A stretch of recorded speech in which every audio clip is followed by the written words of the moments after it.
conversation in case you want to check it out. Going from an unbeliever and a womanizer to being a Jesus lover is the best way to describe this, okay? I mean, just when you think, like, again, have you ever met those people and you're just thinking to yourself, yeah, man. Like, I know the Lord can do miracles, but not for that person. This person is too deep in, man. You know, like someone you met the person like this, and you can't see them any other way. Yes. And then 1, 2, 3, you see a God does a mighty work. oh man, and it just blows your mind. And so I think that's exactly what this conversation is really, really all about. No, definitely. And so to start off that conversation, we are just blessed to have Alan and Maureen Kelly here with us. So thank you guys for coming. No problem. So just getting into everything, tell us more about your journey. Okay, I don't know where I can start, but if I take it from the beginning and I try and go quite quick, it started with the home front. And basically, my father was like an alcoholic. My mom landed up in Paulsmoor for about 4 years. Wow. There was a lot of abuse in the home. So I never wanted to be in the home. I always wanted to be out. So even by the age of 16, I had left home. Oh, wow. And basically at times I was on the street, slept in parks, slept here and there, drinking, smoking dope, smoking mandrax. That's how it started to go, and trying to find my own identity. Basically. Wow. So that was your journey in trying to find who you were at the time. And so what brought you guys to, or actually what brought you to the point of, being interested in a different walk with life, finding God? You want to answer? Okay, well, for me, I'm going to be honest. I wasn't searching. I was enjoying my life. I was enjoying my partying, womanizing. I was after women. My wife, I don't know how she stuck it out. Really, I don't know. Wow.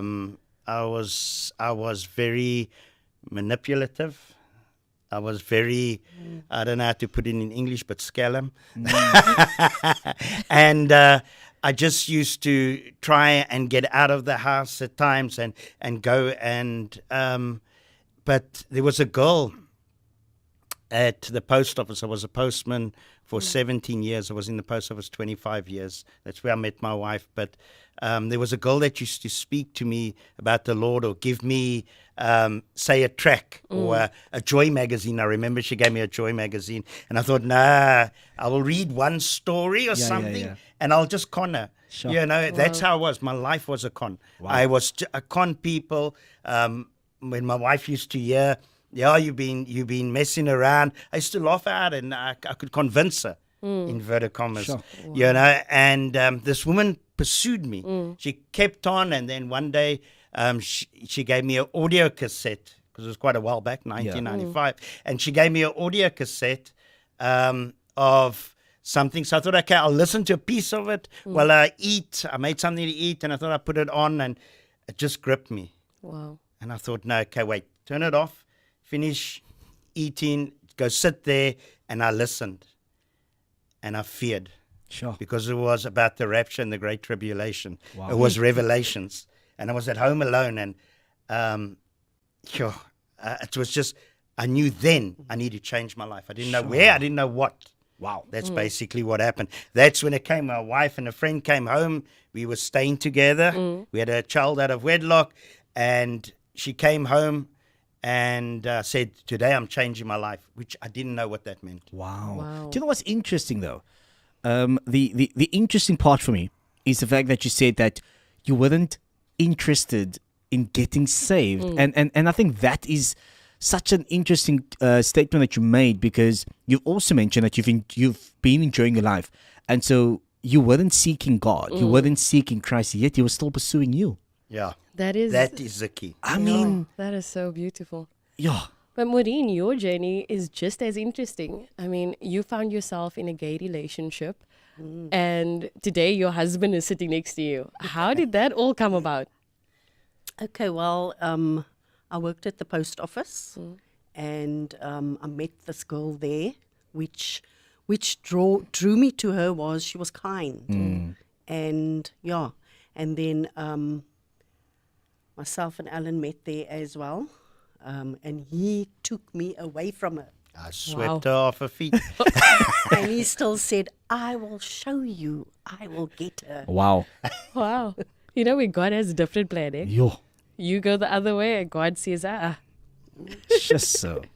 So what happened? So you're in this relationship, and then what was it that made you go, okay, I'm gonna leave this relationship and then I'm gonna pursue a relationship with pursue, Alan. yeah. Okay, well, as I've never owned up, that it was almost love at first sight. Okay. Wow. I knew it. And immediately I stopped that relationship because I Wow. think I was 26. And I thought, I also want to have a child and, marriage and all of that. And and it happened. I believe it's my mom's prayers. Wow. Wow. God can do things, eh? Just so. When you say kindness drew you, because with a lot of women, sometimes it's a deeper thing, but you particularly said kindness. What does that mean to you? Like, was it something just that you wanted to explore, or where did it come from at that point? Just kind, giving, buy you this and buy you that. Basically. So feeling spoiled and loved, and that's what you were searching for at the time. And then, your man of your dreams steps in. And Love at first sight. Yeah. And so all we can say is, Alan, you're welcome, because your wife just confessed. So, on radio. on air. So okay, so this happens. You leave your relationship, you pursue a one with Alan, because it is love at first sight, and you want the family, you want the marriage, and all of these things. You guys start getting together. Were you saved when you guys got together, or were you unsaved at that point? At that point, we were both unsaved. Okay. So, yes, I pursued my wife in that. But, as a man, sometimes we want to fulfill every area. And so, yes, I mean, myself and her uncle were quite close, and we used to go out a lot. But I used to sometimes even just disappear from that, and then she's sitting at home alone. Sure. She's sitting, and my whole life is, what can I get out of it? And you know what I think? When we're in this world, it's a very selfish world.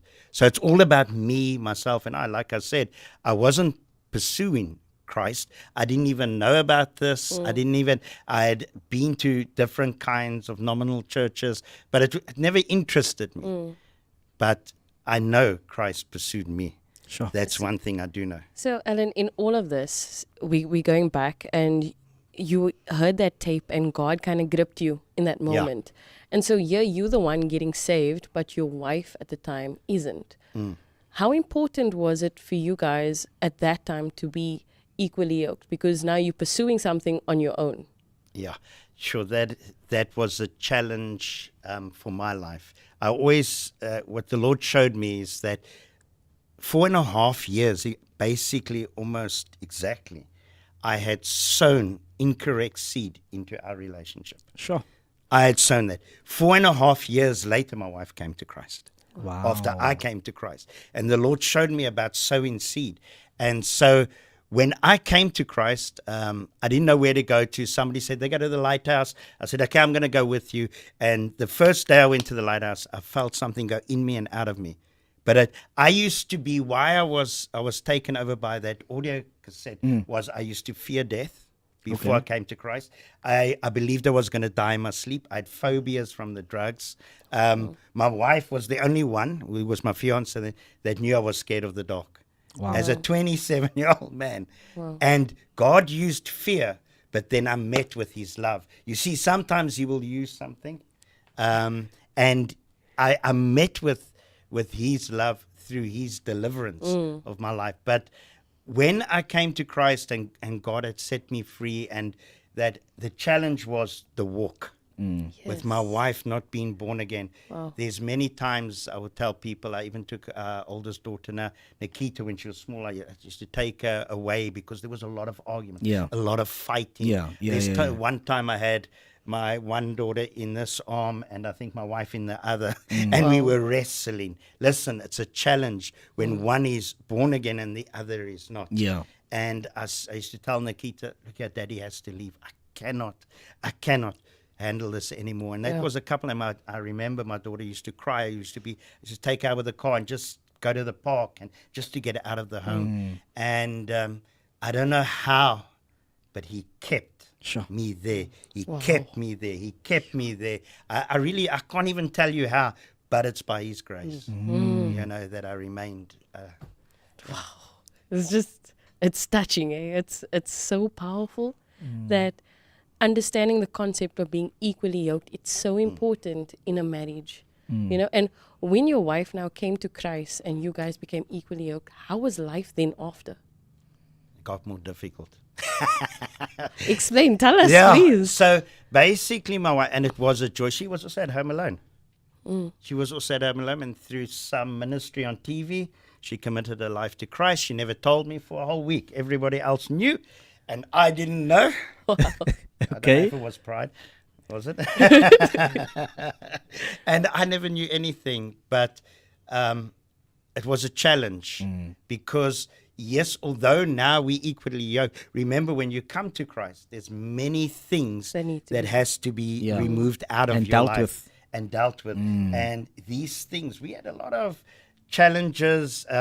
We've had a lot of fights, but yet one thing I will say, Christ, the mediator in the marriage, is vital.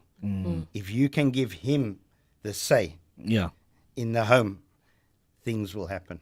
And he's kept us together. I used to be a womaniser, and that since I came to Christ, and we've been married now 29 years, next year 30 years. I've never had another woman. Not because I'm strong, because he is.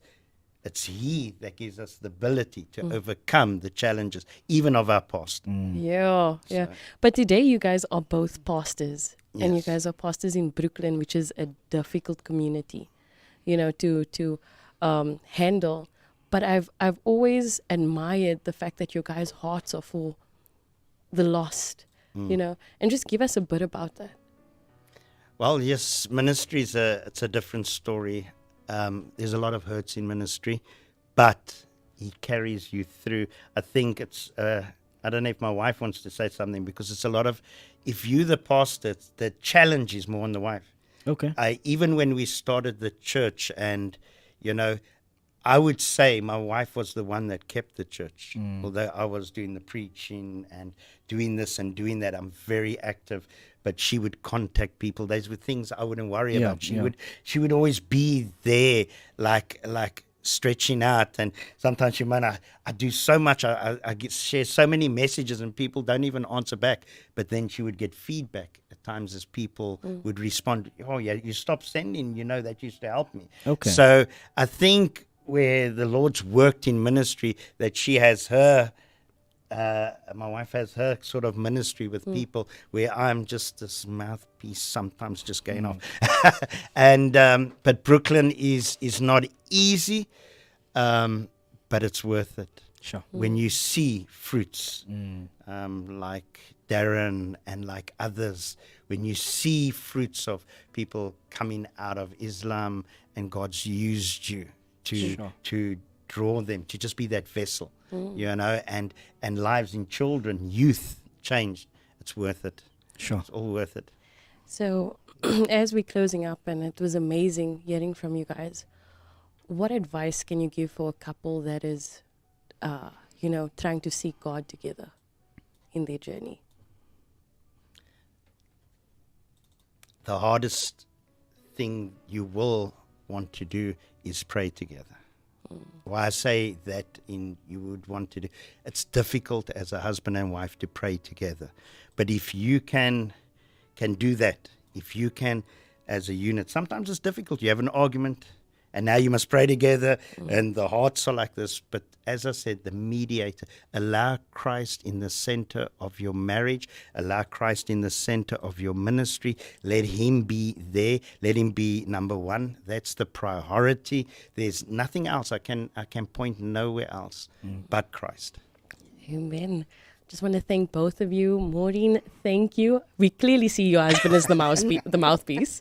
But I mean, your support, standing beside him, that is important, because I can see you the driving force in the background. And so we thank you guys for joining us and for touching the lives of so many others that are listening to you guys. Absolutely. Oh, man. What a beautiful journey, and a beautiful story and a beautiful testimony.